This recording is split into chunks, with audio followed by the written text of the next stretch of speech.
Më shumë se një deformim i tokës, situata mes qytetit të ri dhe qytetit të vjetër në Bulqiz është kthyer në një problem serioz. Sipas prefektit të qarkut Dibër Nexhbedin Shehu, në këtë zonë prej vitesh është vënë re një ulje tektonike e tokës, e cila po shkakton vështirësi të mëdha në lidhjen mes dy pjesëve të qytetit. Sa herë ka rreshje shiu pranë pedonales së Bulqizës, niveli i ujit arrin deri në 1 metër, duke përmbytur jo vetëm rrugën, por edhe trotuaret dhe bizneset përreth. Në këto kushte lëvizja e automjeteve dhe këmbësorëve bëhet pothuajse e pamundur. Prefekti Shehu deklaroi se bashkia Bulqiz ka ndërhyrë vazhdimisht, por evakuimi i ujit është i pamundur për shkak të formimit të një gropëzimi të madh në terren. Sipas tij është kontaktuar bordi i kullimit në Durrës dhe pritet mbërritja e një ekskavatori për të ndihmuar në zgjidhjen e situatës. Është një problematik e shfaqur vitet e fundit si rezultati i uljes tektonike që ka psuar toka në mes dy qyteteve, pjesës së re dhe të vjetër të Bulqizës. Ajo nga bashkia Bulqizës është ndërhyrë vazhdimisht për të thellur kanalin që bën evadimin e ujrave.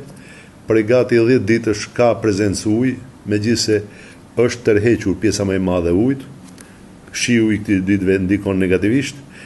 Ne kemi folur me bordin e kullimit në drejtorinë rajonale të Durrësit, edhe presim nëse të vijë një ekskavator i madh që do bëhet mundur hapjen e kanalit për të bërë një zgjidhje të pjesshme. Gjithsesi duhet një zgjidhje e plot, duhet një projekt i tërë, për arsye se është një kanal i madh dhe don investim nga bashkia, Ministria e Bujqësisë, kush tjetër mundur për të bërë.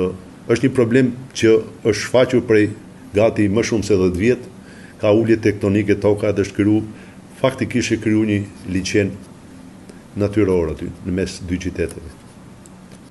Ndërkohë ne kontaktuam edhe specialistë të fushës së inxhinierisë, të cilët konfirmuan se ulja tektonike nuk ndodh vetëm në zonën e pedonales, por vijon që nga rruga Arbrit deri pranë varrezave.